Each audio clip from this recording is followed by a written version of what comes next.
पुरानी गाड़ियों पर बैन के मामले में दिल्ली सरकार ने अपना फैसला वापस ले लिया है। दरअसल मुख्यमंत्री रेखा गुप्ता ने यह ऐलान किया। Commission for air quality management के चेयरमैन को लिखे खत में दिल्ली सरकार ने व्यवस्था में खामी और तकनीकी दिक्कतों का हवाला दिया है। खत में कहा गया है कि वाहनों को सीज करने के लिए बनाया गया सिस्टम अभी ठीक नहीं है।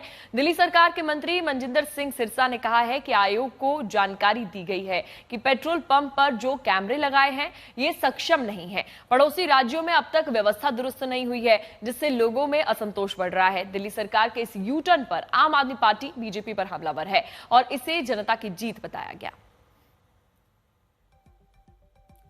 तो अब इस फैसले पर यू टर्न को लेकर आम आदमी पार्टी भी बीजेपी पर लगातार हमलावर होती नजर आ रही है। इसे जनता की जीत बताया आम आदमी पार्टी ने। अब आपको समझा देते हैं, पुरानी गाड़ियों की जब्ती पर रोक लगाई गई थी। दिल्ली में जब्त नहीं होंगी लेकिन अब पुरानी गाड़ियां, क्योंकि इस फैसले पर यू टर्न ले लिया गया है।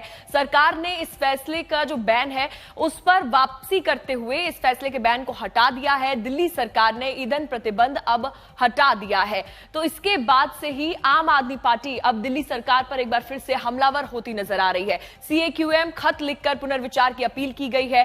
खत लिखकर इस पर पुनर्विचार करने की अपील की गई है। पुरानी गाड़ियों की जो रोक का फैसला लिया गया था अब उसको वापस कर दिया गया है। और उन्होंने क्या कुछ कहा है, खत में क्या कुछ कहा है वो भी आपको बता देते हैं। नंबर प्लेट पहचान सिस्टम में खामी के चलते यह भी लिखा गया। जो खत में कहा गया है, दिल्ली सरकार द्वारा एएनपीआर कैमरे से अपेक्षित परिणाम नहीं मिले हैं, इसलिए इस फैसले को वापस लिया गया।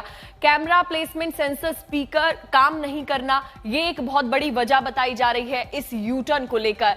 एएनपीआर सिस्टम पड़ोसी राज्यों में लागू नहीं है, इसलिए भी ये कारण बताया गया कि ये जो फैसला लिया गया है इसको वापस लिया गया। वहीं पड़ोसी जिलों में एएनपीआर कैमरे नहीं लगे हैं अभी तक, लेकिन इसके बाद आम आदमी पार्टी को एक मौका मिल गया और वो फिर से बीजेपी पर हमलावर हो गई है।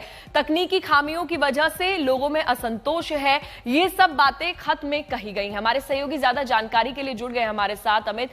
और अमित, आपसे जानना चाहेंगे कि जो यू टर्न लिया गया है इसमें सबसे खत में तो कई बातें कही गई हैं, लेकिन आम आदमी पार्टी कई निशाना साध रही है, तो असली वजह क्या मानी जाए इस यू टर्न की?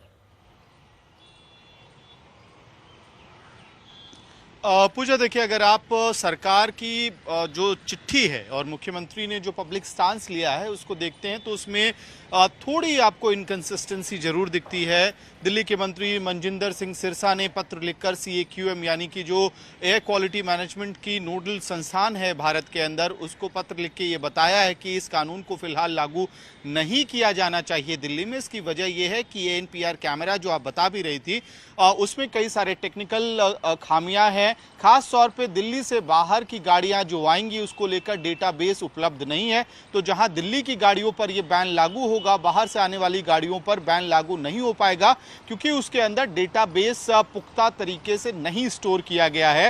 आउटपुट से लेके कैमरा की वर्किंग से लेके जो ऑडियो सिस्टम है वो प्रॉब्लम्स तो हैं।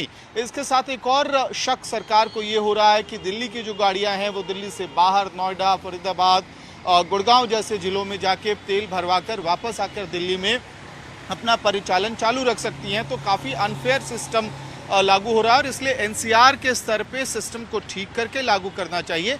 लेकिन मुख्यमंत्री रेखा गुप्ता ने जो बयान पब्लिकली दिया ट्वीट करके, उसमें ये बात कही कि कई और ये पब्लिक स्टांस भी उन्होंने लिया कि बहुत सारी गाड़ियां ऐसी हैं जो चलती नहीं है बहुत ज़्यादा और इसमें एक भावनात्मक लगाव होता है, किसी को किसी के पिता ने गिफ्ट किया है, तो ऐसे में इनकंसिस्टेंसी दिख रही है। लेकिन आम आदमी पार्टी ने शुरुआत में ही हमला किया था दिल्ली सरकार पर, बीजेपी पर, और वो हमला लगातार जारी है, क्योंकि आम आदमी पार्टी ने कहा था कि ये पूरा का पूरा निर्णय लिया जा रहा है ताकि ऑटोमोबाइल इंडस्ट्री को एक बूस्ट मिले और लगभग 60 लाख से ज़्यादा गाड़ियां दिल्ली में इस बैन की वजह से प्रभावित होती। तो उनका कहना था सरकार ने इसको तुगलकी फरमान के तौर पे जारी किया और अब जब ये ऑर्डर वापस होने के लिए दिल्ली सरकार ने गुजारिश की है सीएक्यूएम से, तो निश्चित रूप से आम आदमी पार्टी इसे अपनी जीत बता रही है। पूजा जी, चलिए, हमें शुक्रिया आपका तमाम जानकारी देने के लिए।